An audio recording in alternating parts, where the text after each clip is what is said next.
Voilà, nous y sommes.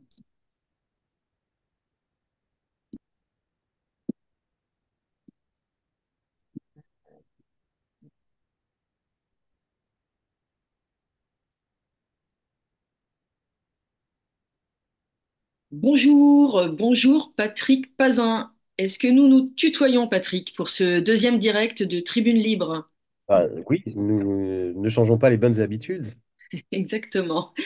Bienvenue pour cette émission consacrée à l'écologie punitive, n'est-ce pas? Oui.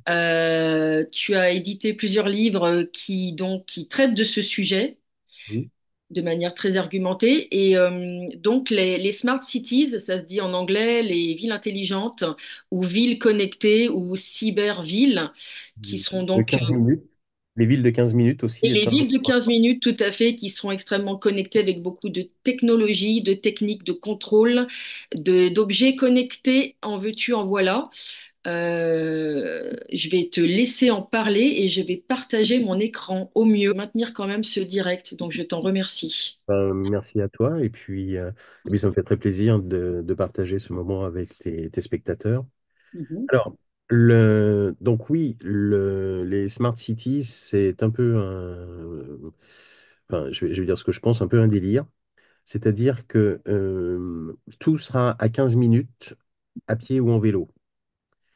Alors, quand on voit la complexité d'une ville aujourd'hui, c'est impossible que tout soit à 15 minutes. Ou alors ça veut dire qu'il va falloir avoir plusieurs hôpitaux, plusieurs universités, etc., etc. Et on voit bien d'ailleurs, ça ne peut pas fonctionner. Et ce qui m'avait étonné, c'est que une des premières villes à vouloir passer en Smart City, c'est Cambridge, qui fut un phare de l'humanité, hein, Cambridge et son université. Et donc, ils ont voulu, alors je ne sais pas où en est le projet, mais normalement, donc ça avait été voté et accepté au conseil municipal. Ils avaient commencé à installer des barrières, parce qu'effectivement, euh, pour sauver la planète, c'est clair, il faut installer des barrières, et j'aime bien ton titre, l'écologie punitive, parce qu'en fait, c'est ça. Donc, on est confiné dans une ville et moi, je ne crois pas qu'on puisse. Enfin, c'est un concept creux parce que c'est impossible que tout soit à moins de 15 minutes. C'est Mhm. pas vrai. Et on le voit bien. D'ailleurs, ce qui m'avait étonné à l'époque, c'est que le Premier ministre anglais s'était désolidarisé de Cambridge en disant il n'irait pas dans cette direction. En revanche, en Allemagne, ils étaient très intéressés, notamment à Hambourg, la ville du chancelier Scholz. Et Mhm. puis, pardon, et en France, on peut s'attendre à ce que ce soit mis en place dans des villes comme Nantes ou Lyon ou d'autres.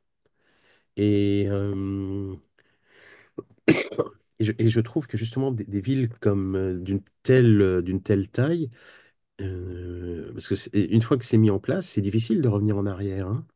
Et comment on gère les centres historiques, enfin, c'est vraiment très compliqué. Et Mhm. l'objectif, donc, c'est que personne n'a de voiture. Alors, à Cambridge, le- on avait le droit de sortir en voiture 100 jours par an. C'est-à-dire que bah, si tu as 100 jours où tu as le droit de sortir en voiture de chez toi. Les 265 autres jours, tu n'as pas le droit de sortir de chez toi en voiture. Donc, Mhm. on voit déjà pardon, on voit déjà enfin, appelons un chat, la dictature qui sous-tend ce projet. Et quand on voit les ZFE en France, bah, c'est franchement, nous y allons, quoi. Enfin, Mhm.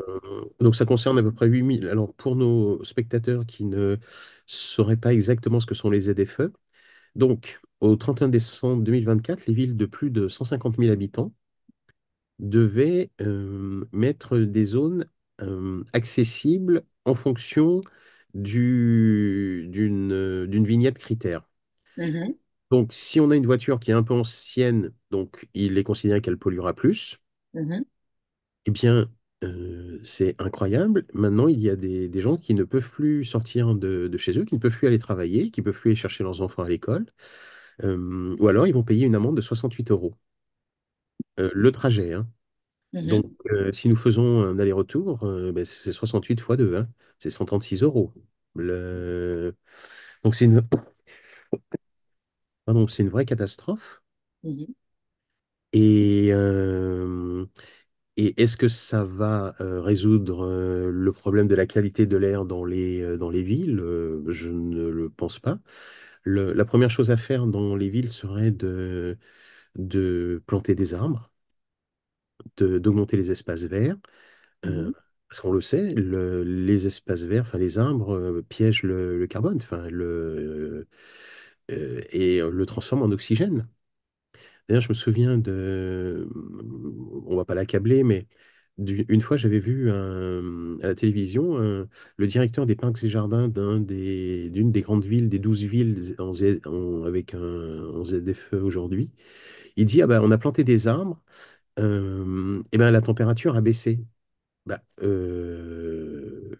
oui, je- enfin, c'était une découverte, mais non, ça peut pas être une découverte. Enfin, tout le monde sait que sous un arbre, il fait moins chaud que pas sous un arbre.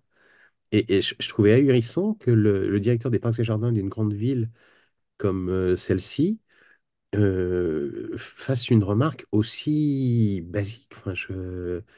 Bah oui, tu plantes des arbres, bah, il fait moins chaud. C'est le principe de la nature. C'est un...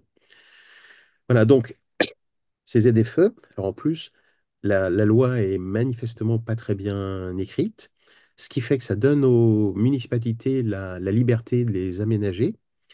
Et par exemple, à Strasbourg, il y a un endroit, donc tu entres tu as un panneau qui te dit, c'est ici, maintenant vous entrez dans une zone ZFE. Oui, mais il n'y a pas de sortie ni à gauche ni à droite. mhm. Donc, ça veut dire que ben, de toute façon, tu vas être, enfin, les conducteurs seront obligatoirement coincés. Mhm. Et donc, les ZFE, on a lu un panneau un petit peu grinçant ce matin qui disait avec les ZFE, c'est pas les voitures qui le trient, c'est nous. Parce que Oui, mais finalement, les voitures les plus polluantes sont pas forcément mal classées, ça dépend. et puis les plus polluantes, est-ce qu'une petite Twingo d'il y a 10 ans ou 15 ans pollue moins qu'un SUV au diesel? Mhm. Qui aurait 2 ans ou 3 ans d'âge. On peut se poser des questions, hein. D'ailleurs, on sait que les véhicules électriques également sont polluants. Il y a Mhm. eu des études qui ont été faites qui montrent que, notamment lors du freinage, les véhicules électriques génèrent des particules et qui sont polluantes.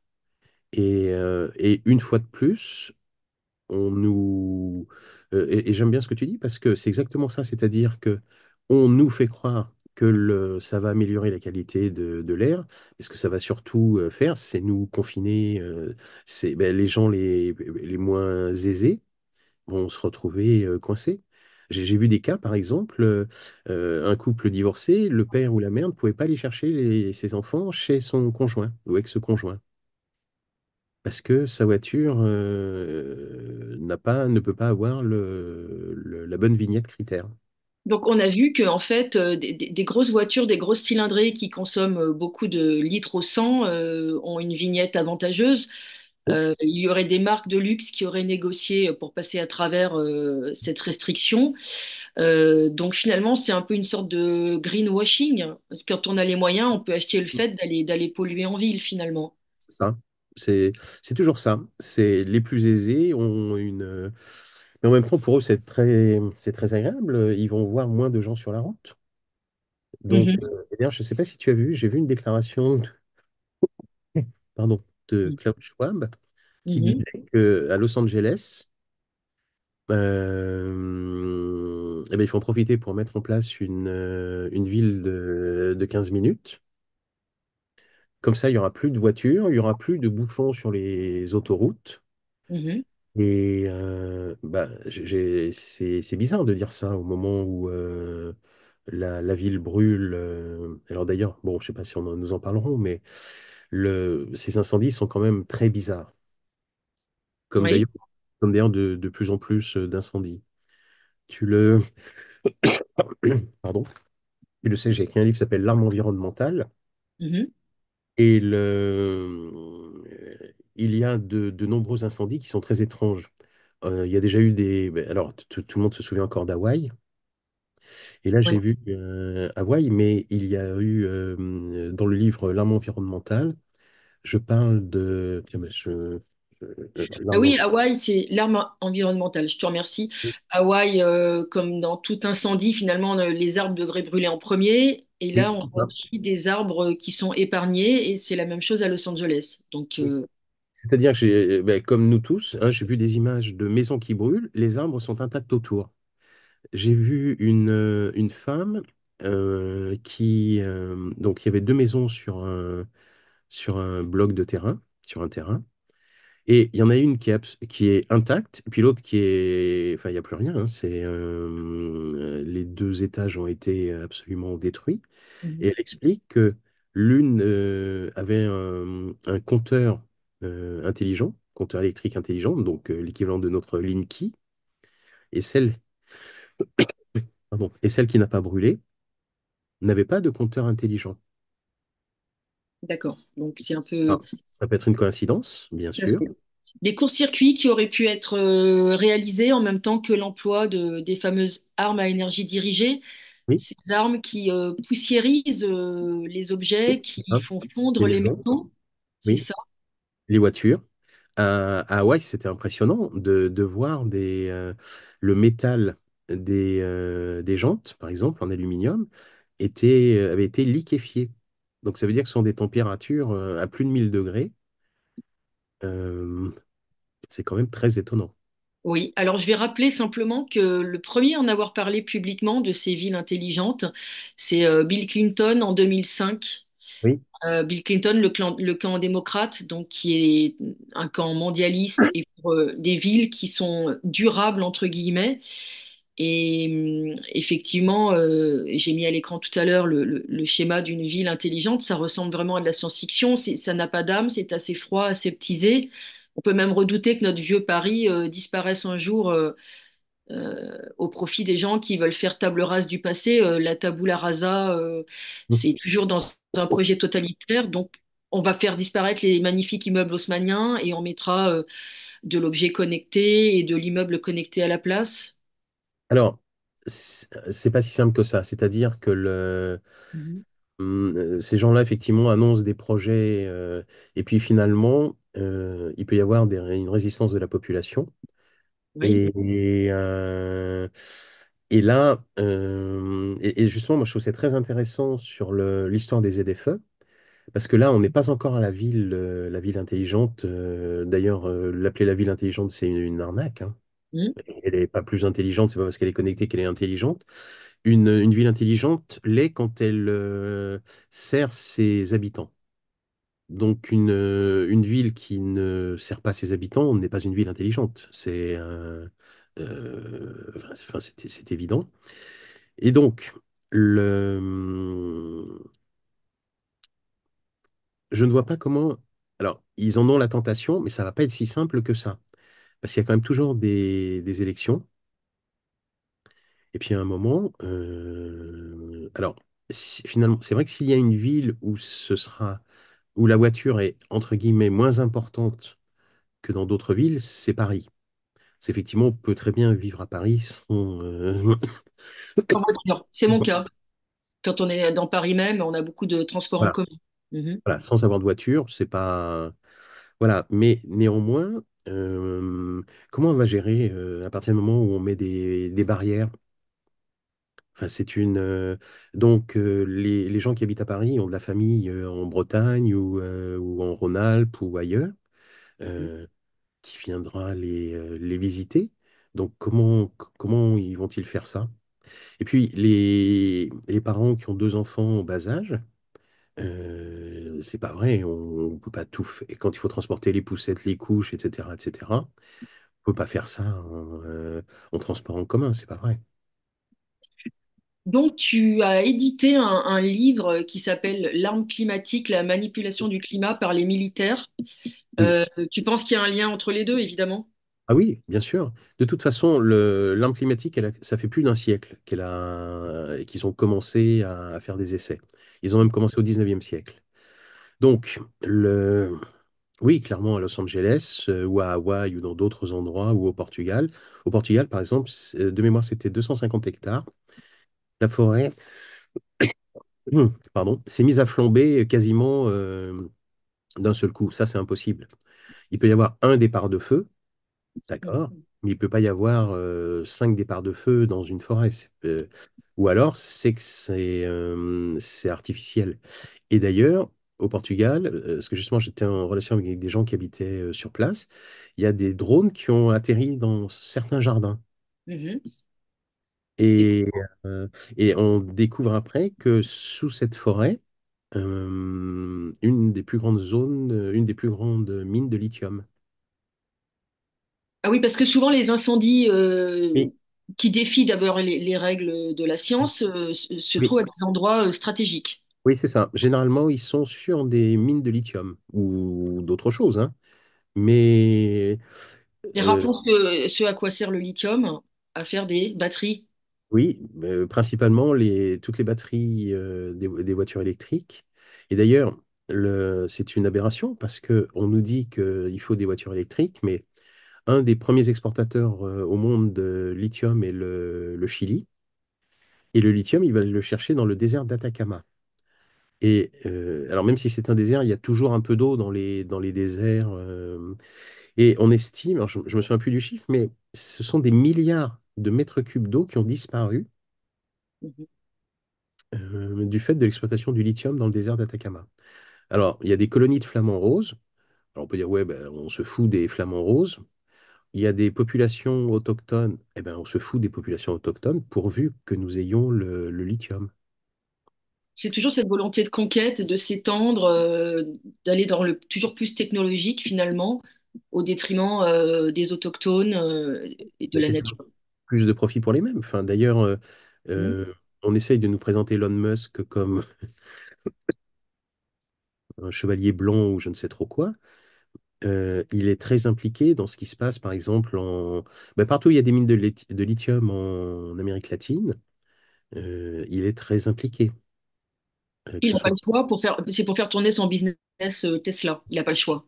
il n'a pas le choix, il a besoin de lithium, donc s'il faut renverser un gouvernement, c'est pas un problème. Ils le font depuis un siècle, hein. Le nombre de gouvernements qu'ils ont renversés en Amérique latine, demain ne suffirait pas à les compter. Donc là, ça expliquerait la volonté d'extension au Canada, au Groenland, au Ah, canal de alors, Panama. Ça, c'est autre chose encore. oui, c'est autre chose. Ouais. Là, Groenland et le Panama, c'est notamment contre la Chine. Parce Mhm. que en récupérant en récupérant le Groenland, les États-Unis seraient présents dans l'Arctique, où il y a des ressources colossales, mais pour l'instant, ils n'y ont pas accès à l'Arctique. Mhm. C'est le Canada qui est, la Norvège, la Russie, bien sûr, et c'est pour contrer la Chine, principalement. C'est-à-dire qu'aujourd'hui, par exemple, une partie des exportations russes vers la Chine passe par la route du Nord. Mhm. Alors qu'avant, ça empruntait le canal de Suez, etc., etc. Et d'ailleurs, on peut se demander si les Russes, qui sont également très à la pointe sur ces questions de manipulation du climat, parce qu'ils ont commencé il y a très longtemps, n'ont pas contribué à faire fondre la glace dans l'Arctique pour pouvoir ouvrir des routes commerciales qui fonctionneraient 365 jours par an. Tu as des sources, des preuves de... Non, Tu non, ce penses que j'ai pas. dit, on peut se demander. Donc, D'accord. Est-ce qu'ils ont fait des... Oui. Par exemple, c'est en juin 2000, je crois que je le cite d'ailleurs. Mais c'est ça, c'est en juin 2018. Les Chinois et les Russes ont augmenté de 100 degrés localement la température de l'ionosphère et ça a perturbé plus de 100 000 km² au-dessus de l'Europe, et en termes de climat et en termes de communication. Donc, ils font tout le temps des. Il n'y a pas que les Américains d'ailleurs qui en font. Et d'ailleurs, la France participe aussi à ce genre d'opération, puisque de toute façon, il y a la base de Tromsø-Lescat qui est un petit harpe. Alors, c'est pas la même puissance, c'est pas.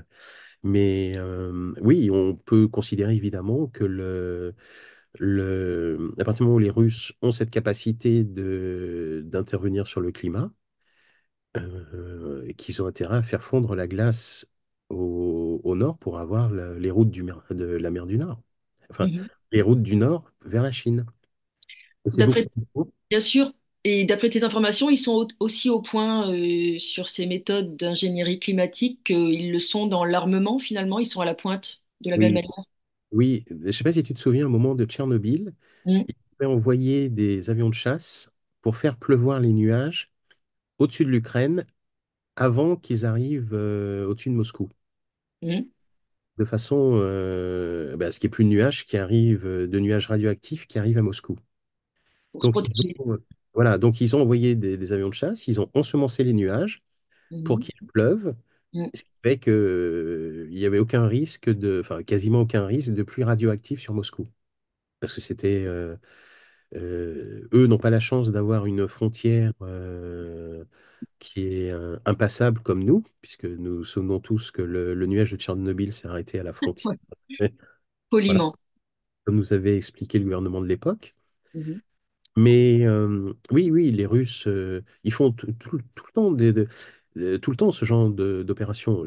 Même la Chine, j'avais par exemple dans les années 20, donc mhm, ça fait un siècle, à un mhm, moment, ils avaient combattu la sécheresse à Hong Kong en diffusant dans le ciel un produit chimique qui s'appelle le déoline pour lutter contre la sécheresse. mhm. Ils s'intéressent, comme tout le monde, à l'ionosphère j'ai vu une étude, je pense que c'était dans les années 30. Les déolines, tu nous diras ce que c'est. Oui, c'est une sorte de produit chimique qui était censé faire pleuvoir. Mhm, Est-ce que ça a fonctionné? Je ne crois pas. Mais ça c'est dans les années 20. Donc, quand tu commences, il y a plus d'un siècle, à faire ce genre de manipulation du climat et de l'environnement, mhm. eh bien, en 2024 ou 2025, on peut imaginer que la technologie a progressé. Très largement, de Ah, manière exponentielle même, oui, potentiellement. ah oui, absolument. Et Mhm, d'ailleurs, tu parlais des armes à énergie dirigée. Je ne sais pas si tu le sais, mais à un moment, il y a eu une sécheresse sur la Californie quand c'était Obama qui était président. mhm. Et il a dit, ah ben maintenant, les Californiens croiront au réchauffement climatique. Il l'a dit face caméra. Oui, bien sûr. Ah oui, je l'ai vu. J'ai vu la séquence. C'est un... Et on voyait bien qu'il y avait, au large de la Californie, il y avait des nuages, mais il y avait un front stationnaire, d'ondes stationnaires. Les nuages n'avançaient pas. Ils étaient D'accord. bloqués au-dessus du Pacifique. Mais Donc, voilà, c'est comme ça paraît incroyable, c'est difficile à faire admettre en fait. C'est ben, ça. oui, bien sûr. D'ailleurs, il n'y a pas longtemps, on a fait une émission sur ce sujet de l'arme climatique et l'arme environnementale. Alors que ça ne fait aucun doute que ça existe, hein. Il suffit de lire les rapports militaires, les rapports.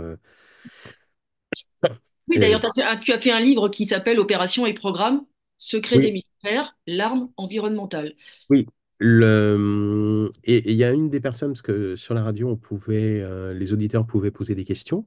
Il y a une personne qui dit, ah mais non, mais tout ça, c'est pas possible. Ils savent même pas ils savent même pas prédire la météo dans 2 jours. Mm, Sans doute, mais ça n'a rien à voir. mm, C'est-à-dire que et notamment quand les gens, tu vois, quand on parle des chemtrails, donc quand on va sur Wikipédia, le mot chemtrail, ils disent c'est une théorie du complot, c'est une théorie conspirationniste, évidemment.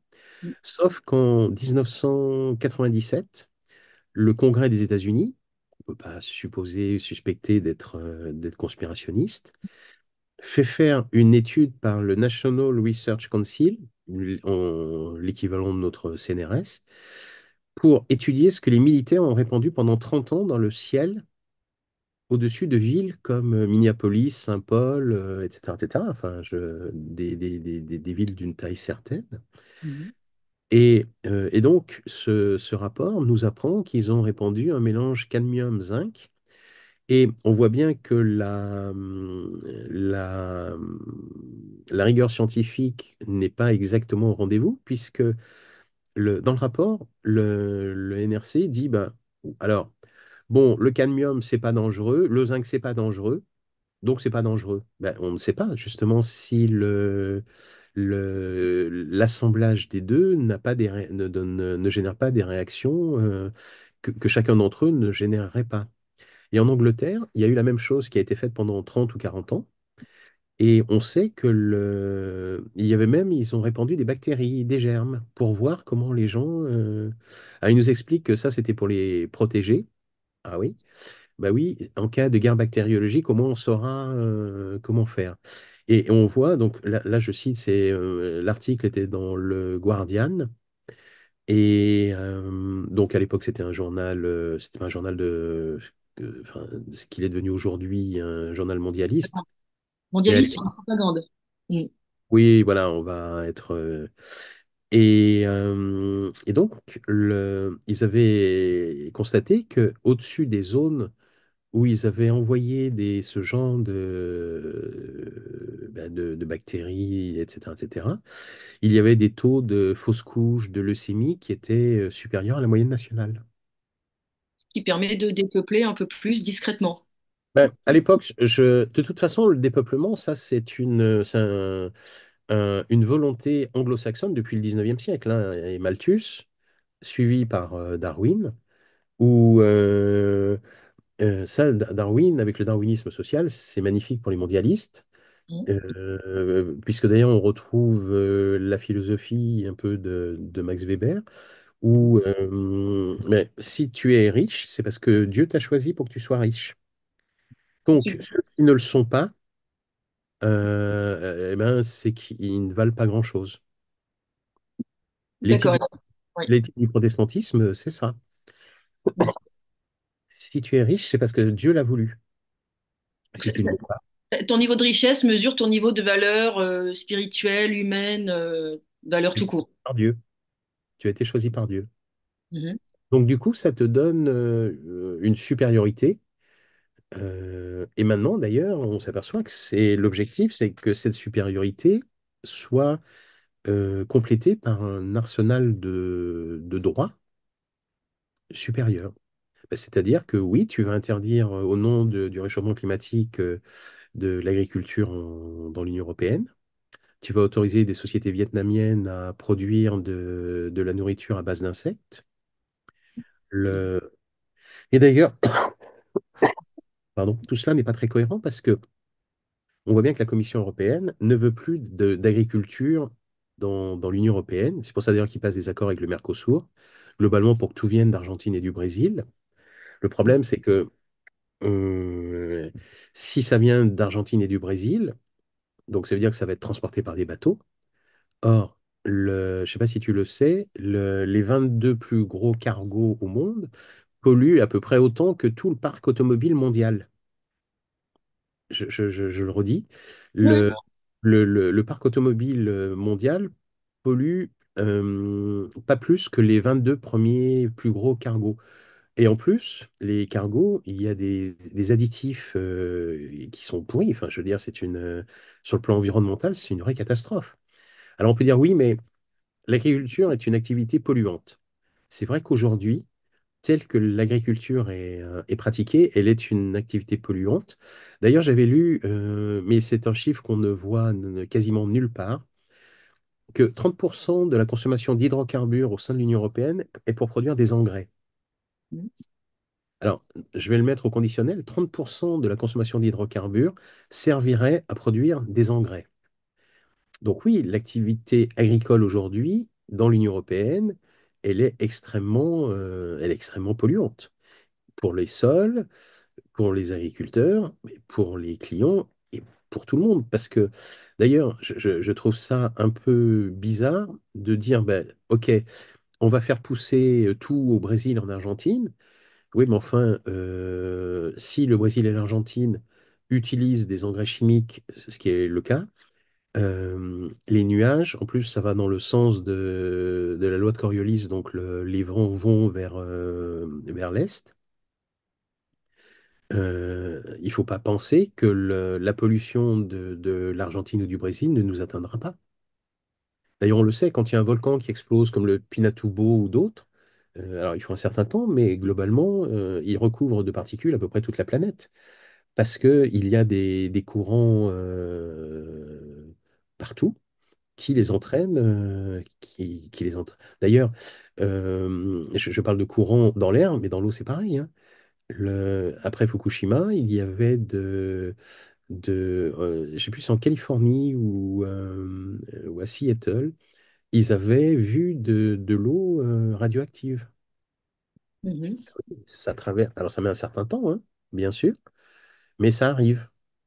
Donc c'est pour ça que je trouve que c'est d'une incohérence, c'est-à-dire que de dire, OK, on ne veut plus d'agriculture parce que ça pollue, d'accord, mais du coup, cette agriculture, va falloir la transporter, et je ne parle même pas des risques de pénurie alimentaire, hein.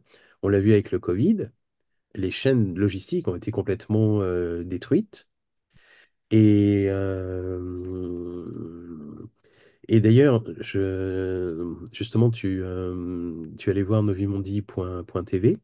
Oui, absolument. J'afficherai ensuite Voilà. des- Et justement, je me souviens, j'avais un agriculteur qui m'avait dit, bah, au moment du Covid, comme lui, il n'est pas du tout, lui, il utilise l'électroculture, Mhm. il n'utilise aucun engrais. Il dit, bah, le problème, c'est que mes confrères, qui eux sont dans l'agriculture chimique, parce qu'ils s'appellent conventionnels, mais conventionnel, non, c'est sans chimie, puisque depuis la nuit des temps, on peut considérer que ce qui est conventionnel est sans chimie. Il dit, ben, ils ont été coincés parce qu'ils n'avaient pas de solution, puisque les engrais n'étaient plus disponibles ou avaient atteint des coûts incroyables. Et d'ailleurs, j'ai publié un livre qui avait disparu de la circulation un chercheur français qui s'appelle Justin Christophe Law, qui, dans les années 20, a mis en place un système je veux dire d'électroculture, mais c'est pas vraiment, enfin bon, d'électroculture, et il obtient des poires de 1,2 kg, des pommes de terre de 1,2 kg, etc., sans engrais. Et évidemment, dans le respect des sols, de la nature, de l'environnement, et puis des gens autour. Et parce que les recherches en la matière ont commencé sous Louis XVI.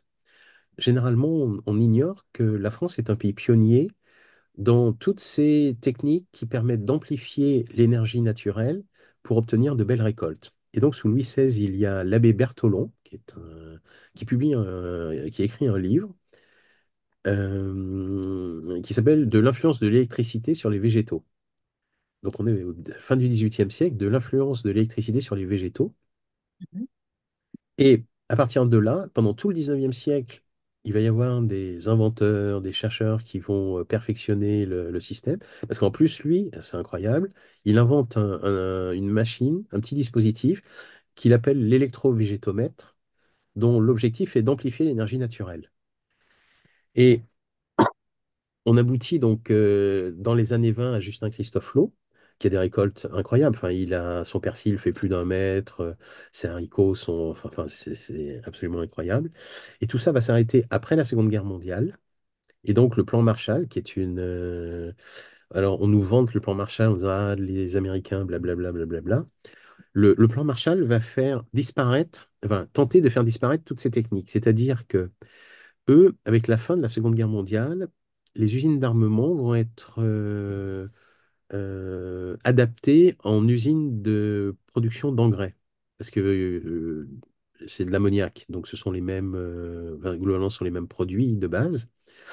Et donc, on vous prête de l'argent, donc ça, c'est le plan Marshall, mais vous devez acheter nos chimères. Donc, c'est là où on commence à voir arriver des graines F1, donc qui ne peuvent pas se reproduire. Alors, c'est pas tout à fait vrai. Elles peuvent se reproduire, mais par exemple, si tu plantes ces graines, tu vas avoir des tomates. Si tu récoltes les graines de ces tomates et que tu les mets en terre, ça va te donner des plants de 10 centimètres de haut et aucune tomate. Donc, évidemment, pour le marché, les BlackRock et compagnie, c'est excellent parce que eh bien, il se crée une rente. Et d'ailleurs, au moment du tremblement de terre en Haïti, celui de 2012, euh, Monsanto va proposer aux agriculteurs de l'île, aux agriculteurs haïtiens, de leur fournir des semences OGM ou au minimum hybrides. Et les Haïtiens vont refuser parce qu'ils savent que si jamais ils partent dans ce système-là, c'est fini. Ils n'auront plus leur souveraineté. Ils dépendront toujours de Monsanto et consorts. Donc ça a été une volonté de conquête finalement. Toujours, Mhm. toujours. Et il n'y a pas de petites proies, il n'y a que des proies. Alors évidemment, il y a des proies qui sont plus grosses que d'autres. Ils ont évidemment, s'ils devaient choisir entre mettre la main sur Haïti et mettre la main sur la Russie, évidemment, ils préféreraient mettre la main sur la Russie. Mais s'ils peuvent mettre la main sur Haïti, ils vont mettre la main sur Haïti. Je ne sais pas si tu te souviens il y a peut-être un peu plus de 20 ans, il y a eu, ouais, ou peut-être même plus, ils ont fait une intervention militaire à la Grenade, Mhm. enfin sur l'île de la Grenade. Qu'est-ce qu'un pays comme les États-Unis va faire Enfin, ils peuvent pas laisser les gens tranquilles, quoi, à la Grenade. Il y avait des Enfin, ressources naturelles. non, même pas. Et d'ailleurs, il me semble que c'est dans les années 30, il y a un militaire américain, un général, qui dit finalement, ce que j'ai fait, c'était permettre à United Fruit de conquérir le Honduras et Nicaragua, aux banques américaines de conquérir, etc. Voilà à quoi sert l'armée américaine, selon ce général qui disait ça il y a 80 ans, 90 ans. En fait, c'est ça. C'est une stratégie de conquête permanente. Et quel que soit le prix. Mhm. Pour en revenir à nos mondialistes, tu as sorti notamment un livre du docteur Michael Salzman, un livre assez anti-schwabien, Ah, évidemment. qui s'appelle De l'eau primaire en abondance pour l'humanité. Je le mettrai à l'écran ensuite. Euh, de Alors, l'eau primaire en abondance pour l'humanité, ça va à rebours de tout ce qu'on entend, de tout ce qu'on nous met dans le crâne actuellement. Donc, je vais te laisser en parler de ce oui, bien livre, à sûr. la couverture très jolie d'ailleurs. Ah, merci. Alors, l'eau primaire,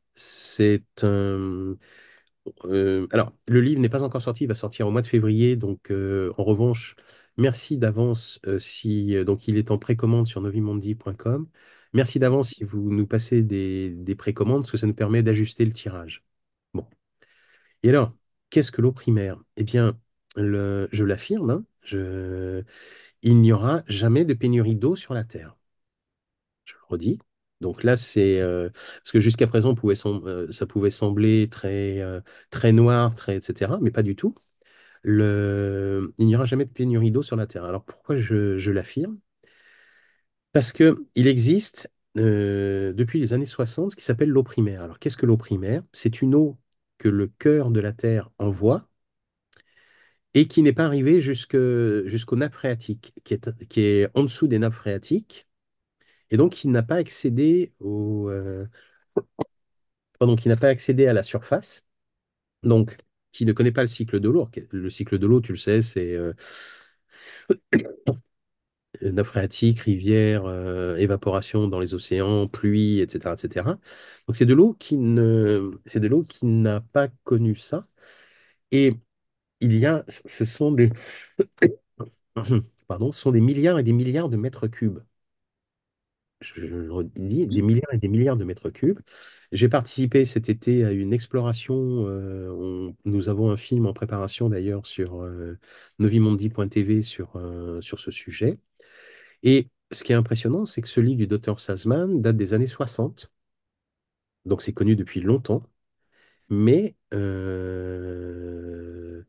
évidemment, ça ne va pas dans le sens des mondialistes, parce que ça signifie qu'à partir du moment où il y a de l'eau partout, et quand je dis, alors pas partout, presque partout, là par exemple, il y a eu, c'était pas l'année dernière, je pense que c'était en 2023, ils ont fait une exploration en Jordanie, un endroit où les scientifiques avaient dit qu'il n'y avait pas d'eau.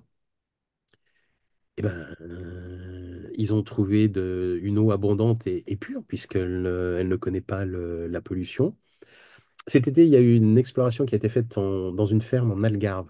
Je n'ai pas pu y aller. Pareil, c'est une zone où la sécheresse sévit. Au Pareil, sud du Portugal, hein, précisons, c'est au sud du Portugal. Une zone très touristique d'ailleurs. oui. Et pareil, les scientifiques avaient dit qu'il n'y avait pas d'eau.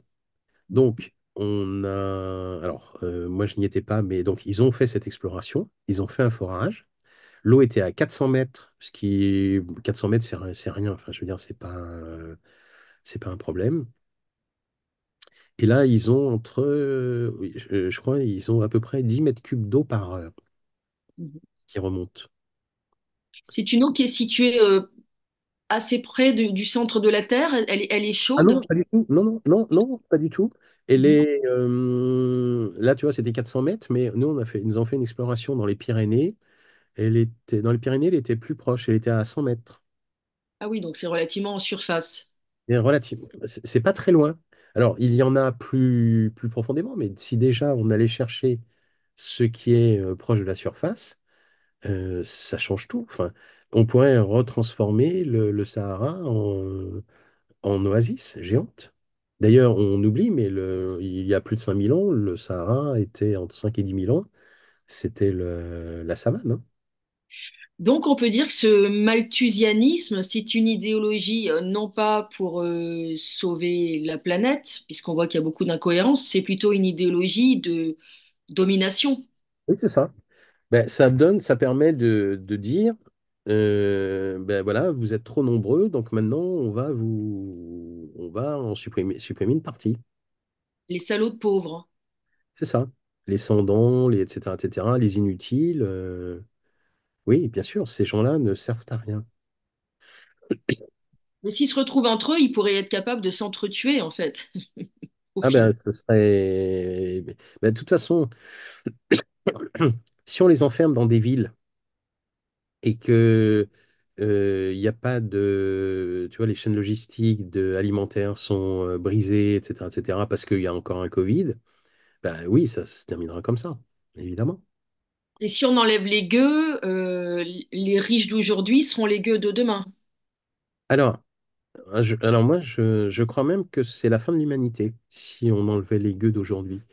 Parce que on oublie que nous tous, même les gueux, je m'estime d'ailleurs faire partie des gueux, J'aime beaucoup. nous produisons de la conscience en permanence.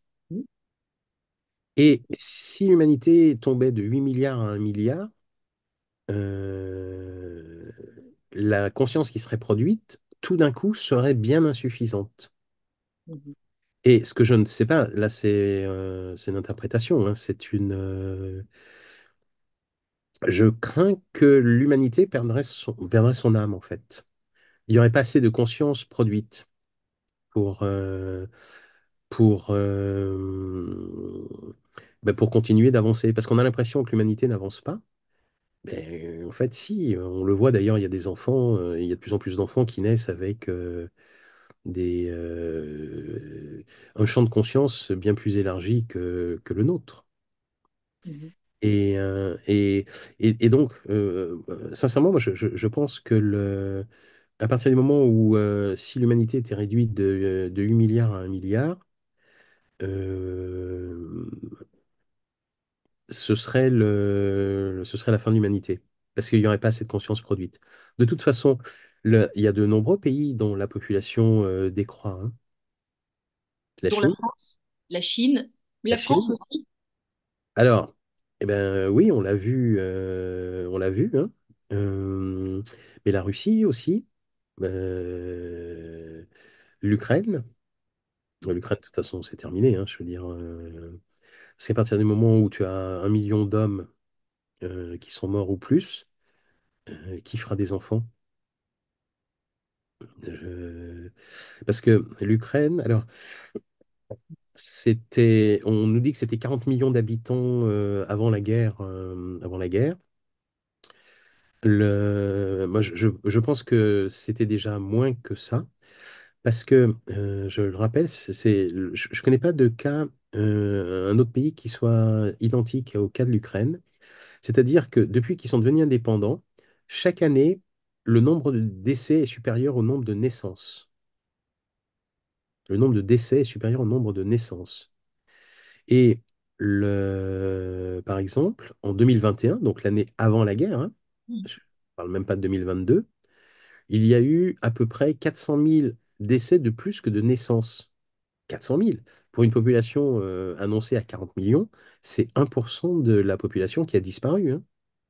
Avant la guerre. Rappelons qu'il y avait quand même la guerre dans le Donbass depuis 2014, mais que ça s'est accéléré en 22 quand il y a eu l'opération spéciale. Enfin, en Voilà. tout cas, selon Voilà. l'expression russe. Mm. Mais voilà, mais moi je te parle du chiffre de 2021. Donc oui, mais il n'y a pas eu 400 000 morts dans le Donbass. Non. Donc, et je le redis parce que, bah, tu le sais, j'ai publié un livre qui s'appelle Guerre en Ukraine, la responsabilité criminelle de l'Occident. Enfin, d'ailleurs, je l'ai publié, mais je l'ai écrit aussi. Pour moi, le peuple ukrainien est le peuple le plus maltraité d'Europe. C'est incroyable. Enfin, je veux dire, les pauvres Ukrainiens, ce qu'ils ont dû subir. Un peuple Entre, sacrifié. ah ben, clairement, oui. Entre les groupes nazis, les essais de laboratoire d'armes bactériologiques, une corruption absolument incroyable. Et je rappelle que selon l'Office des migrations internationales, donc une agence internationale, un enfant sur 10 victime de traite vient d'Ukraine. Un enfant sur 10 victime de traite est ukrainien. Le trafic d'enfants et la GPA qui règne en maître dans ce pays. Oui. Il y a Marie-Paul Boquet qui met dans le chat, c'est pas pour rien que la France entame son recensement cette année. Ben, on va voir justement. J'ai pas vu les conditions. Enfin, quels critères ils vont choisir pour faire un recensement. Et on l'a vu, par exemple, les Pays-Bas l'année dernière. C'est la première fois depuis qu'ils font des statistiques, il y a eu plus de décès que de naissances. Oui. Donc c'est un mouvement même européen, Mais occidental. il y a eu quand même quelque chose qui s'appelle le Covid, et avec des conséquences. Je ne sais pas si on peut le dire librement par rapport à la diffusion, mais certains produits qui ont été injectés ont eu des conséquences N'en sur la disons pas. natalité, bien Oui, sûr. parce que la chaîne est sur la sellette depuis la diffusion d'un certain docteur avant-hier. Mais bien sûr, enfin, je veux dire, c'est et on le voit. J'avais lu une étude, je sais pas, il me semble que c'est des Pfizer. Ils ont fait un essai sur un groupe de femmes enceintes. Globalement, elles avaient toutes perdu leur bébé, hein. Il y a des fléaux de fausses couches et Marie-Paul Bocquer ajoute donc que ce sera à partir du 16 janvier par Internet ce recensement. Oui, Merci à vous, Marie-Paul.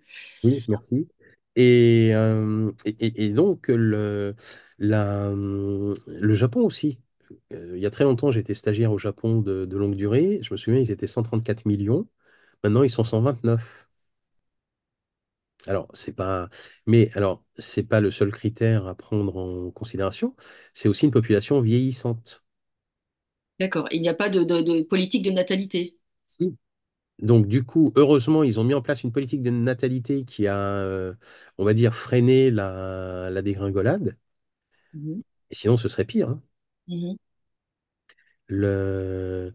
Mais on le voit, bah, par exemple, en Russie, quand l'Union soviétique s'est effondrée, quand on voit la pyramide des âges, et c'est pour ça que d'ailleurs, les citoyens russes sont reconnaissants éternellement à Vladimir Poutine, parce qu'ils se sont retrouvés avec la chute de l'Union soviétique. Tout d'un coup, il n'y avait plus d'État. Donc, il n'y avait plus de retraite, il y avait plus rien ne fonctionnait. C'était le Far West. Et petit à petit, patiemment, progressivement, il a remis en place un État. Et donc, on le voit, ben oui, quand tu vis une situation comme celle-ci, ta priorité, c'est de ne pas faire d'enfant parce que tu es déjà en train de survivre, toi ou moi.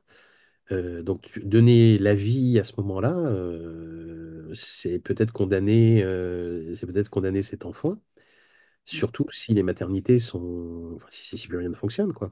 Mhm.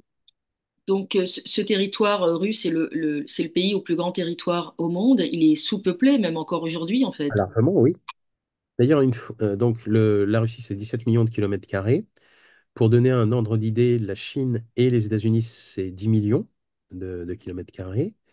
Et, et Vladimir Poutine avait dit une fois, nous devrions être au moins 500 millions, alors qu'ils sont 140, entre 140 et 150. Ouais, peut-être 150 avec l'ajout du Donbass. Donc, ils sont à 150, c'est-à-dire moins que la France et l'Allemagne réunis. Donc, il y a C'est-à-dire des que, territoires entiers qui sont non peuplés, en fait. oui, mais bien sûr, d'ailleurs, j'avais lu une étude il y a quelques années qui disait que 28% des terres émergées n'avaient jamais connu l'empreinte de l'homme. Alors, ça peut sembler... On est loin de la surpopulation tant fantasmée ou qui est utilisée Oui, comme outil de terreur par justement nos amis les mondialistes. mais d'ailleurs, en général, quand quelqu'un, à bout d'arguments, finit par me dire «Ah non, mais reconnais que nous sommes trop nombreux sur Terre», ce que je réfute absolument, j'ai dit bah, «Tu connais la superficie du Kazakhstan?» Évidemment, personne ne connaît la superficie du Kazakhstan, ou quasiment personne. Je dis «Tu mets les 8 milliards d'êtres humains au Kazakhstan, chacun a 300 mètres carrés. Et il n'y en a plus nulle part ailleurs. C'est un Kazakhstan, argument efficace. c'est 2 700 000 kilomètres carrés. Et donc, c'est pour ça quand on me dit oui, il y a... enfin, excuse-moi, quand on me dit nous sommes trop nombreux sur Terre, mais c'est faux. Et on me dit oui, mais ces gens, il faut les nourrir. Eh bien, justement, tu le sais, on le voit dans notre rubrique Abondance sur novimondi.tv. J'ai participé à des récoltes énormes sans un gramme de chimie. Par exemple, des choux de 35 kilos, des tomates de 1,7 kg, des melons de 15 kilos, etc. Et je le redis, sans chimie. Et en plus, ils sont savoureux parce que ce sont de vrais... Ils sont nourris avec l'énergie de la terre. Tout ce que tu dis là est assez spirituel finalement, parce que c'est une question au-delà du choix de société, c'est une question spirituelle. Ça rejoint le croisé multiplié de Jésus-Christ, Oui, bien cette sûr. histoire de élever la conscience, élever la vibration Oui, de l'humanité. oui, bien sûr.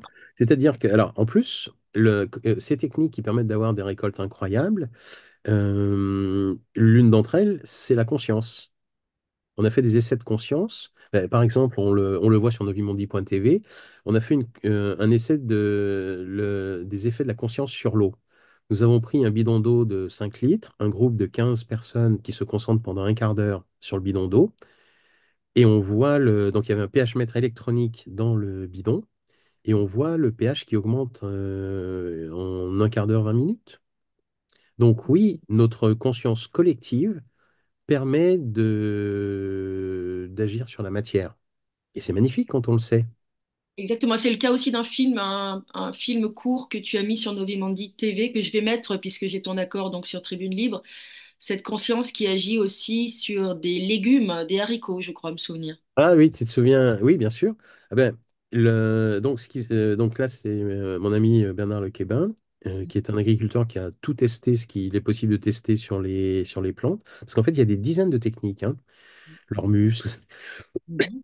les ondes scalaires, la conscience, l'électroculture, etc., etc., et les pierres. Donc, ce qu'il avait fait, c'est il avait pris des graines de haricots, il avait séparé en deux lots, et un lot donc, qui était dans un saladier avec de l'eau. Donc, il a fait une prière demandant, enfin, une intention ou une prière, enfin, c'est quasiment pareil, demandant une belle récolte, pas de maladie, etc. Et donc, il a planté deux sillons avec ces graines-là et deux sillons juste à côté avec des graines qui n'avaient pas été traitées par la conscience. Et sur les deux sillons traités, ils ont eu plus 60% de récolte par rapport aux deux autres sillons. Ils étaient vraiment à côté, hein. Et pardon. Et les deux sillons non traités ont attrapé une maladie que les deux autres n'ont pas eu. Alors que, je leur dis, ils étaient à 60 centimètres.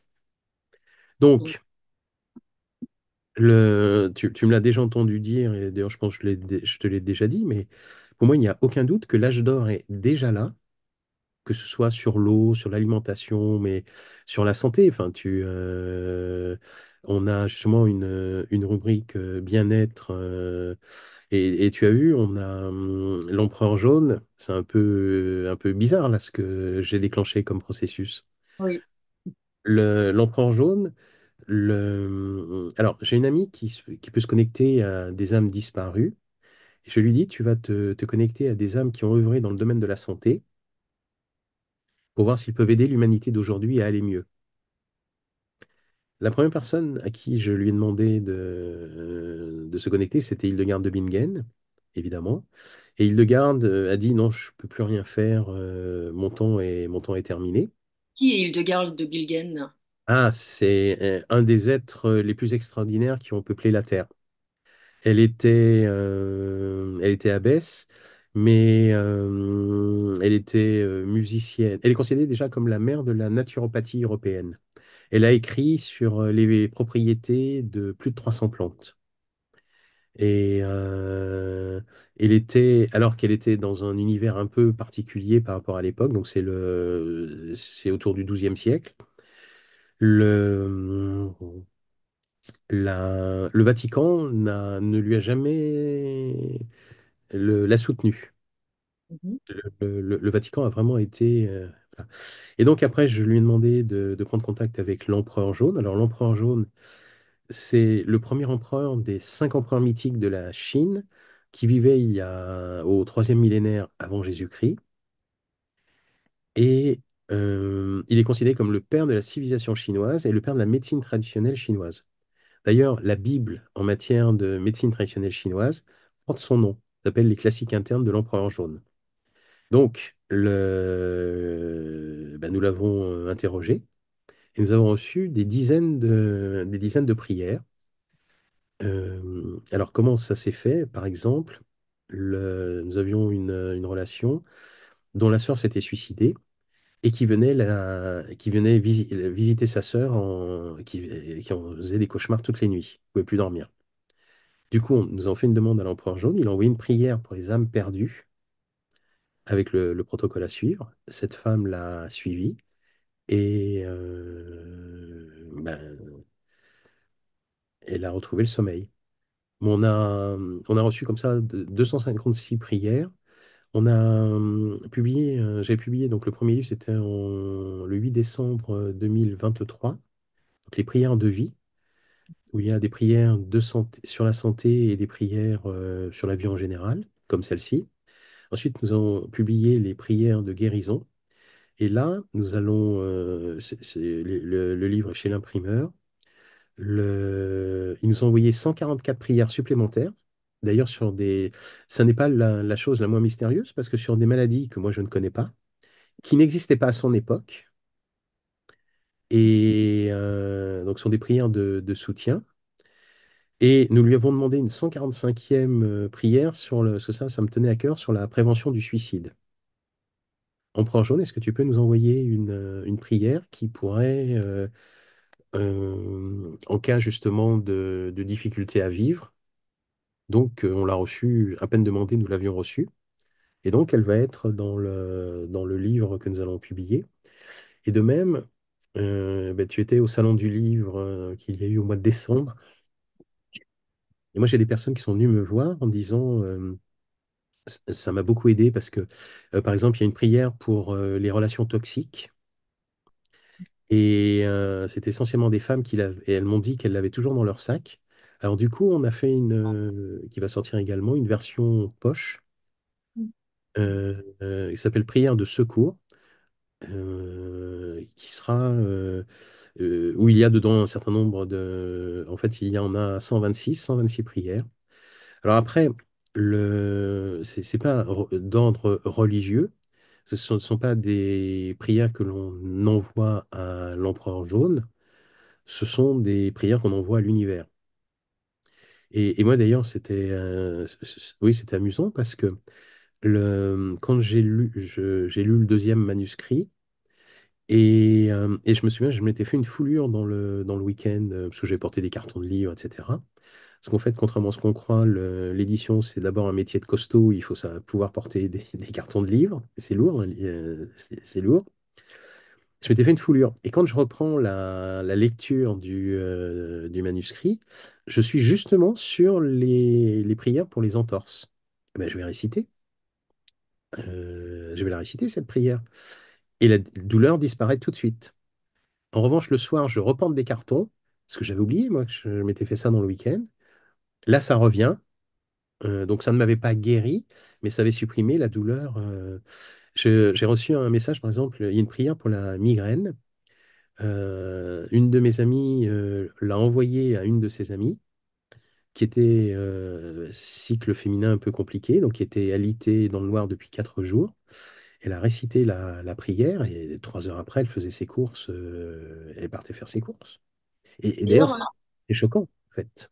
c'est étonnant, oui, c'est troublant. Tu nous en as confié une, je la mettrai à la fin de cette entrevue. Ah, d'accord, très bien. Oui, oui, bah, prière pour la douleur, tu peux le.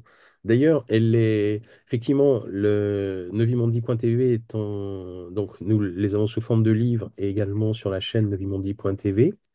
Mais la prière pour la douleur, donc, c'est une chaîne sur abonnement. C'est pas une chaîne YouTube, hein, c'est une chaîne sur abonnement. Mais en revanche, la prière pour la douleur, on l'a mise en accès libre. Très bien. C'est-à-dire même pour les non-abonnés, ils peuvent y accéder. Et la Charité chrétienne. Ouais. Oui, je trouvais normal de montrer. Alors après, est-ce que ça marche à tous les coups? Je ne sais pas. Mais nous, on l'a testé sur plein de situations. Donc, je parlais des relations toxiques, mais sur des brûlures, sur de l'eczéma, sur des... On a eu même d'autres cas. Et oui, c'est assez étonnant. Et encore une fois, peut-être parfois ça ne marchera pas, mais peut-être qu'au lieu de prendre un cachet, si une prière permet de soulager, c'est quand même mieux pour le corps et mieux pour nous, parce que tu parlais de dimension spirituelle. Oui, c'est ça. C'est-à-dire que là, dans ce cas-là, nous faisons corps avec l'univers, ce que nous sommes d'ailleurs. Effectivement, les mondialistes ont besoin de nous isoler, de nous séparer, parce que si nous sommes isolés et séparés, ils ont tous les pouvoirs sur nous. À partir du moment où ils ne nous isolent pas, et donc que nous découvrons que l'humanité est quelque chose d'extraordinaire, qu'elle n'est pas le virus que l'écologie punitive veut nous faire accroire. Oui, je trouve que l'humanité est quelque chose d'extraordinaire. Et d'ailleurs, j'avais discuté avec... alors, j'emploie plutôt le terme homme médecine que chaman en Amérique latine, parce qu'il ne s'appelle pas chaman. Je me souviens, il y en a un qui m'avait dit, mais oui, l'homme a pour rôle d'équilibrer les lieux. Et je me souviens, j'avais un moment, j'ai habité au Maroc, et dans la maison où j'habitais, dans le jardin, il y avait un jardin derrière, et on m'avait dit, il n'y a rien qui pousse. Bon, ben, ok. Et nous verrons bien. Et donc, j'y allais 2 à 3 fois par jour dans mon jardin, et je dis bien mon jardin. C'est un peu, tu sais, la rose du Petit Prince. Et je me souviens, il y a une amie qui était venue passer 3 semaines. Et avant de partir, elle me dit, mais tu n'as pas l'impression que la Terre a changé de couleur? Et je lui dis, si. Et d'ailleurs, si elle m'en avait pas parlé, tu vois, je n'aurais rien dit. Alors que c'était une période sèche, donc il y avait pas de pluie, c'est pas la saison des pluies, etc. Donc il y avait rien qui justifiait le changement de couleur de la Terre. Mais après, j'ai fait pousser des tomates, des navets, des salades, etc. dans un endroit où rien ne poussait. J'ai mis un moment, je me souviens, j'ai mis 2 noyaux d'avocat. 6 mois après, il faisait plus de 2 mètres. dans un endroit où rien ne poussait avant. Et donc, c'est extraordinaire quand on découvre comment fonctionne la nature et nous avec. Par exemple, quand je rencontre des jeunes, je leur dis, mais pour leur parler du film, je ne sais pas si vous le savez, mais quand vous entrez dans une forêt, la forêt le sait que vous êtes là. Alors, ils me demandent d'expliquer, alors j'explique. Parce que tous les êtres vivants émettent un courant électrique basse tension. Nous, les plantes, les animaux, etc., et tout. Et on a fait ça, j'étais allé le voir en Suisse, un chercheur qui avait mis au point un système qui permettait de voir justement notre, euh, le courant électrique que nous émettons et les influences que ça avait sur quand on s'approchait d'une plante. Eh bien, quand nous entrons dans la forêt, notre courant électrique va modifier le courant électrique du premier arbre que nous allons croiser, et ainsi de proche en proche. Et là où j'ai un doute, je me demande même si la forêt ne sait pas que tu t'appelles Stéphanie ou Patrick ou Marie-Paul. Je me demande si on n'est même pas à ce niveau de connexion avec la nature. Parce que bon, c'est vrai que j'ai participé à des expériences un peu particulières, mais l'intelligence des plantes, c'est quelque chose d'extraordinaire. Et l'intelligence des plantes avec la nôtre, c'est magnifique. C'est pour ça que je, ok, l'écologie punitive, mais d'abord, c'est pas de l'écologie. On n'a pas besoin de ces gens-là pour faire de l'écologie. Et simplement sentir une fleur ou regarder un arbre, pas toujours passer à côté sans le regarder, ça, c'est de la vraie écologie.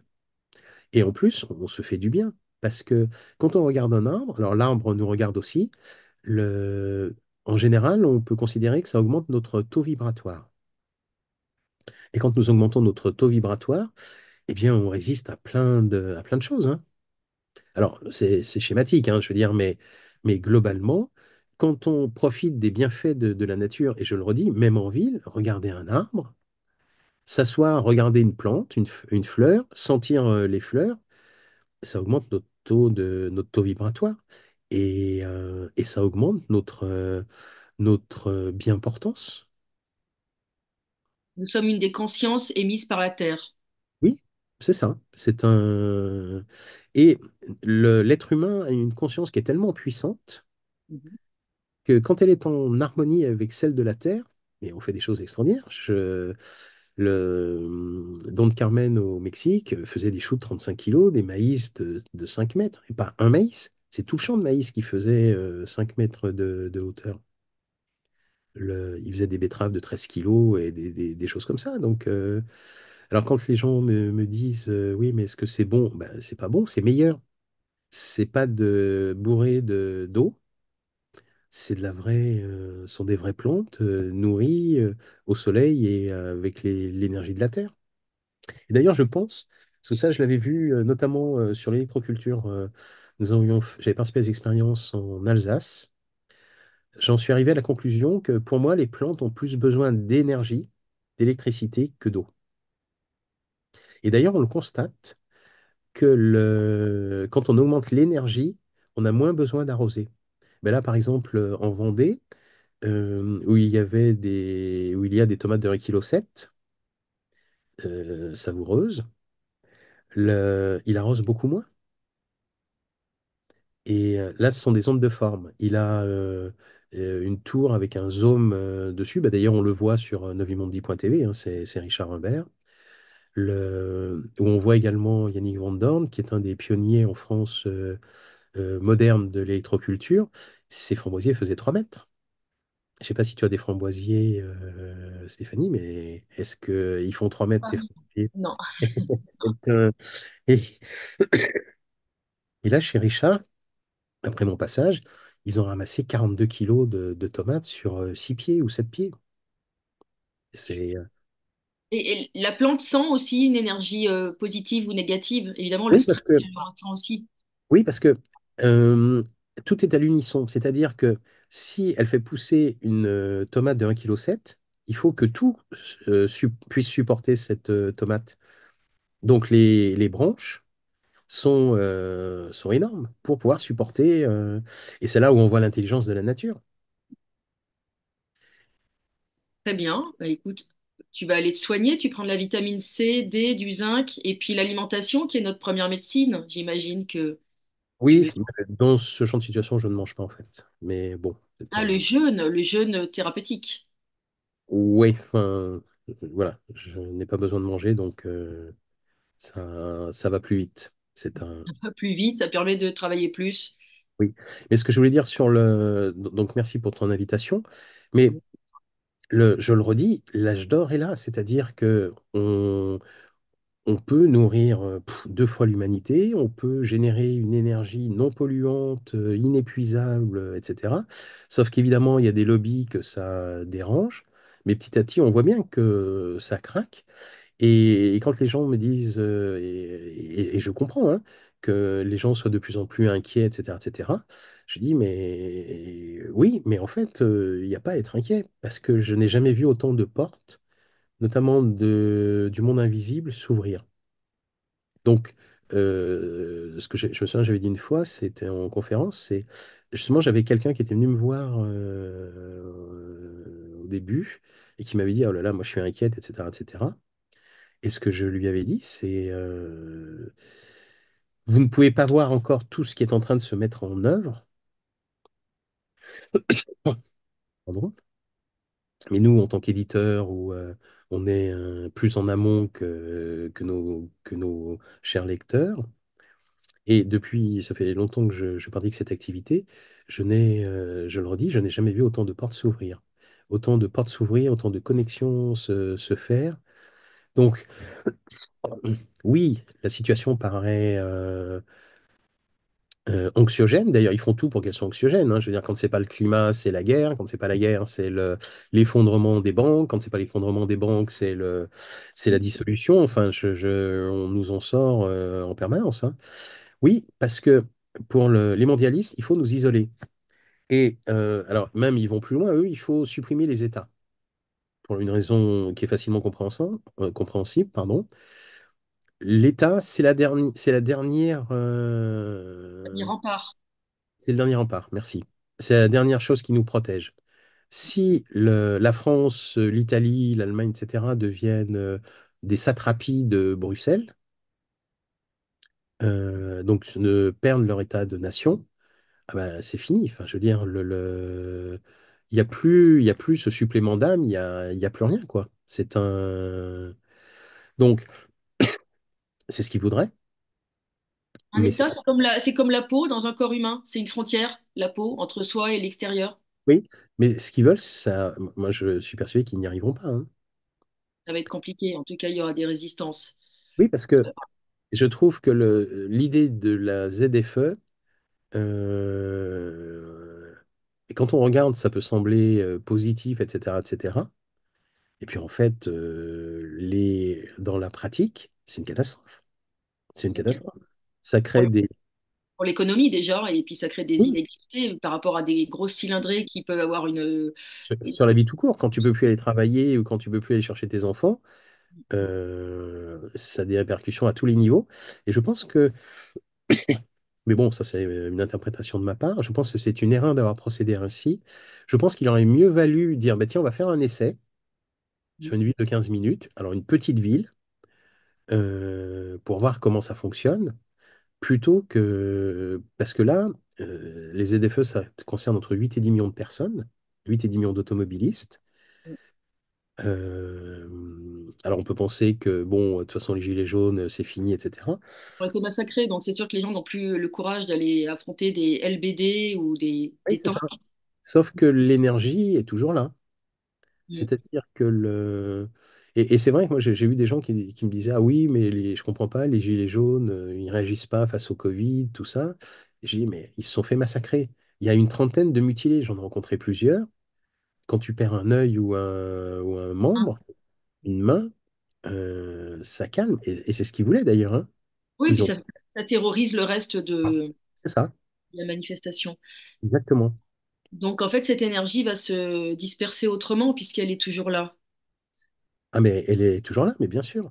Et c'est pas parce qu'ils ont fait brûler Notre-Dame que l'énergie de Notre-Dame n'est plus là. Mhm. Je- Mais Je tenais bon, à dire que Marie-Paul dit, Monsieur Pazin parle à une convaincue sur la communication qui passe entre nous et les végétaux, mais oui, pas seulement d'ailleurs. pas seulement, bien sûr. Ben là, nous avons démarré un film sur la communication animale. Mhm. Alors, c'est pas la communication animale. Moi, quand je parle de communication animale, j'ai des gens qui me disent, ah oui, moi, je sais quand il a faim. Non, non, non. C'est pas ça la communication animale. La communication animale, c'est quand le chien, le chat, le cheval, le grillon ou je ne sais trop quoi, va partager des informations avec toi. Je me souviens, à un moment, j'avais justement c'était je pense en 2019, il y a eu un symposium sur la communication interespèces. Et j'avais, justement pour les aider, j'avais proposé à Nexus de faire un dossier dessus. Et je me souviens, il y avait donc, nous avons pris l'exemple d'une femme dont la jument commençait à avoir un comportement erratique, enfin c'était bizarre. Donc elle a fait venir un premier vétérinaire en pensant qu'il devait y avoir une blessure à réparer. Il n'a rien vu. Elle a fait venir un deuxième vétérinaire qui n'a rien vu. Elle a fait venir ensuite une communicatrice animale. Et la jument lui a dit, ben voilà ce qui s'est passé. La mule a fait un mouvement machin, donc moi je me suis écarté et ça m'a blessé à tel endroit. Et donc ensuite le vétérinaire est revenu, donc oui, il a vu qu'effectivement il y avait bien une blessure à cet endroit. Mais là, la jument avait plein de choses à dire. Et d'ailleurs, c'était Chloé, son humaine, parce qu'on dit plus propriétaire ou maître, tu vois, quand on crée une relation comme celle-ci avec les animaux. Euh, la jument dit à Chloé, tu sais, tu es une belle personne, tu ne devrais pas te laisser traiter comme ça. Tu es jalousée dans ton activité, tu devrais créer ton entreprise et tu ne devrais pas accepter que ton mari te parle comme ça. L'année d'après, elle avait créé une entreprise et elle avait divorcé. Mais il y a des cas où un animal peut donner une équation mathématique. Mhm. Le... Et donc, c'est un sujet qui m'intéresse parce que, eh bien, quand tu sais que ton animal n'est pas moins intelligent que toi, voire plus, qu'il a aussi le langage, simplement, c'est nous qui sommes limités parce que nous ne savons pas échanger avec lui, mais ils ont des tas de choses à nous raconter. Et Marie-Paul rajoute, j'ai mis une pierre qui s'est fendue dans mon jardin, sans doute après avoir rempli sa mission dans la terre où je ne parvenais pas à faire germer quoi que ce soit. Et ce oui. n'est plus le cas aujourd'hui, merci à vous, dit Marie-Paul. Ben, les pierres, justement, je parlais de ça, je ne l'ai pas encore diffusé, mais j'ai des dizaines d'heures, donc petit à petit, on ajoute sur novimondi.tv. J'avais interviewé il y a quelques années un agriculteur en Picardie, et là, c'est une zone vraiment d'agriculture extensive, avec des champs qui font 5 hectares, voire 10 hectares. Et il y avait justement un jeune agriculteur qui, cette année-là, donc lui, il avait 4 champs gigantesques de pommes de terre, il ne les avait pas traités contre le mildiou. En revanche, l'un d'entre eux, il avait accepté de faire un essai, d'avoir posé une pierre à un endroit du champ. Parce que c'est pas forcément à mettre au milieu. Donc, et quand il est revenu, donc les 3 champs avaient été détruits, 3 champs de pommes de terre avaient été détruits par le mildiou. En revanche, son champ avec la pierre était intact. Et il a fait une belle récolte de pommes de terre cette année-là, alors qu'il n'avait pas traité contre le mildiou. Et alors, ce savoir, on peut avoir l'impression qu'il disparaît. Eh bien, non. D'abord, il n'a jamais disparu.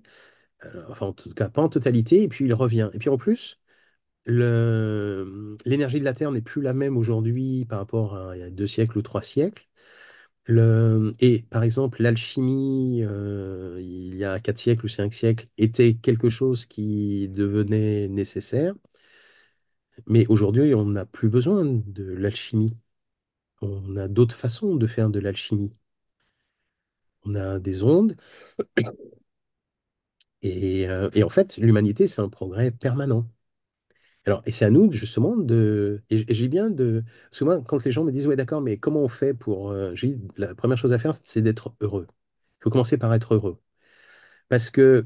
si on n'est pas heureux, moi, quand je vois des gens qui me disent oui, je lutte, je lutte, je lutte, est-ce que tu vis? C'est plus important de vivre. Est-ce que tu Exactement. discutes avec tes voisins? Est-ce que finalement, les petits anicroches qu'il peut y avoir dans la vie, etc., comment tu gères ça? Tu t'y accroches ou au contraire, et ça change tout, hein, le verre à moitié plein ou le verre à moitié vide. Et d'ailleurs, quand des gens me disaient, oui, d'accord, mais comment on fait pour être heureux? Je dis, mais quand est-ce que vous avez senti une fleur pour la dernière fois? Tout simplement. C'est ici et maintenant et ça peut Ah, être un bonheur simple.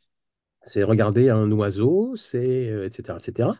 Et même regarder un enfant qui joue. Enfin, je veux dire, regarder des enfants qui jouent, c'est prendre le temps. On n'est pas constamment dans la performance. À partir du moment où on est constamment dans la performance, on passe à côté de quelque chose qui est notre dimension d'être humain. Pour finir, je vais lire le message de Nad09. Merci pour votre point de vue si positif. Je m'occupe d'un jardin partagé et je suis intéressée par l'électroculture, mais je ne sais pas par quoi commencer. J'utilise du GANS depuis un an. Ah, très bien. Ben, alors, bon, là, je fais de la promotion, mais sur Novimondi, d'ailleurs, on ne l'a pas dit, mais donc l'abonnement annuel, c'est 19,90. Je dis bien annuel et pas mensuel, parce que mensuel serait trop cher. Annuel, c'est 19,90. Et en tapant le code TL, donc pour Tribune Libre, le prix annuel est de 18 euros. Et moi, j'ai eu donc, dans la rubrique abondance, on a mis de nombreuses séquences montrant ce qu'il est possible de faire. Alors, je l'ai dit, bon, j'ai encore des dizaines d'heures à mettre parce que j'ai commencé il y a plus de. J'ai commencé en 2009. Donc, depuis 2009, j'ai filmé des choses incroyables. Et d'ailleurs, on peut dire, ouais, mais quel intérêt de mettre des séquences de 2009? Je me souviens en 2009, en Alsace, dans un champ d'électroculture, donc là, c'est pour NAD, dans un champ d'électroculture de choux, parce qu'en Alsace, donc c'était pour faire de la choucroute, ils avaient mis de l'électroculture. Et dans ce champ, donc c'était un champ bio, évidemment, pas un gramme de chimie. Les choux faisaient autour de 7 kilos. Et ce que nous avons constaté, c'est que dans ce champ-là, cette année-là, il n'y avait pas d'amarante. Je m'explique. Dans tous les champs qui étaient en chimie autour, il y avait des plants d'amarante. Je ne sais pas si tu sais, mais l'amarante, c'était une plante sacrée chez les Incas. Il y avait des plants d'amarante et que les agriculteurs coupent parce ils ont perdu cette connaissance. Mais nous, dans le champ où il y avait l'électroculture, le, il y avait des pieds d'amarante, mais 60 centimètres. C'est-à-dire que le champ gardait la mémoire de la plante, si jamais il en a besoin. Et pourquoi l'amarante? Eh bien parce que c'est une plante qui capte l'énergie cosmique. Parce que 1 hectare de choux, c'est 70 000 choux à peu près. Et c'est pas des radis, hein, faire pousser des choux, il en faut de l'énergie. Et c'est pour ça que un champ va faire pousser de l'amarante pour capter le maximum d'énergie pour pouvoir produire tous ces choux. Ben, nous, comme il y avait de l'électroculture tout autour du champ, il n'avait pas besoin il avait une énergie plus que suffisante puisqu'on avait des choux de 7 kilos en bio. Et donc en plus, c'était pas bourré de flotte hein, comme les produits, les choux chimiques. Et de même, ce qui était étonnant, c'est que les nuages, quand ils passaient au-dessus du champ, s'écartaient. C'est comme si l'énergie de ce système d'électroculture avait un effet sur le ciel également. Donc en fait, on ne connaît rien. C'est ça qui est extraordinaire. On ne connaît rien, euh, mais tout est à découvrir. Et ce que j'ai constaté, c'est que dans le monde entier, parce que je suis allé filmer au Mexique, au Canada, en France, en Suisse, etc., etc., mais la France est pionnière en la matière. Dans le monde entier. D'ailleurs, on a reçu des demandes du Sultanat d'Oman, du Brésil, de Chine, etc., pour développer ces techniques chez eux qui permettent de supprimer la chimie. Enfin, je ne sais pas si nous nous rendons compte, mais si nous arrivons à supprimer la chimie et en plus avoir des récoltes supérieures, la vie sera extraordinaire. Donc finalement, on pourrait dire avec un peu de sourire que Moïse qui écartait la mer, Moïse était une énergie. Oui, bien sûr. Mais nous sommes tous des énergies. Je... Et donc, je me souviens, il y a une chercheuse russe dans les années 50 ou 60 qui avait irradié des graines de, je sais plus si c'était de l'orge ou du blé. Et après les avoir irradiées, elle fait trois lots. Le premier lot, elle le met directement en terre, donc ça donne des plants, tu vois, de 10-20 cm de hauteur. Le deuxième, elle le soumet à l'intention d'une personne qui demande une belle récolte, etc., etc. Donc là, le plan fait 40 cm. Et le troisième lot, elle demande à un groupe de personnes d'exercer la même chose sur les graines. Et là, on a la taille normale des plantes. Donc, ça veut dire que notre conscience collective fait des miracles. Oui, bien sûr, évidemment. Eh ben, on va compter sur cette conscience collective pour lutter contre les mesures plutôt coercitives qu'écologiques. Oui. Je propose même de saluer à la fin de cette émission l'écrivain Alexandre Jardin qui utilise sa belle audience pour lutter Ah bien, mais oui, contre bien sûr. les ZFE. Voilà, il a fait la promotion d'un site qui s'appelle legueux.com, je crois. Et nous allons élever notre conscience et continuer à réfléchir ensemble. Et je vais mettre évidemment en descriptif de la vidéo le lien vers novimondi.tv. Et puis il y a aussi le .com Pour pour les tous livres. les ouvrages qui D'accord. permettent d'en apprendre toujours plus. Merci à toi, Patrick, qui est venu malgré un état de santé un peu... Oui, ça, on voit, je suis tout rouge, hein, et je ne suis pas sous substance particulière. Mais effectivement, non, j'avais très envie de faire cette émission. Parce que justement, c'est trop rare aujourd'hui, tout est anxiogène. Mais non, en fait, on a la possibilité, chacun, chacune, d'aller vers un monde rassurant, joyeux. Enfin, tu vois, je l'ai déjà dit dans d'autres émissions, mais est-ce qu'on connaît le nom de ses voisins? Pas toujours. Ben, alors, on peut pas être ami avec tout le monde non plus, mais si on habite au même endroit, peut-être que ça peut être intéressant de... Et puis, ça devient naturel après de parler, d'échanger, ça crée, ça pétille. Ça Donc, pétille. voilà, donc merci Tribune Libre, tu vas contribuer à faire pétiller. Faisons pétiller, ce sera le mot de la fin. Un grand merci à toi, Patrick. Merci Prompt Stéphanie. rétablissement et à très Merci.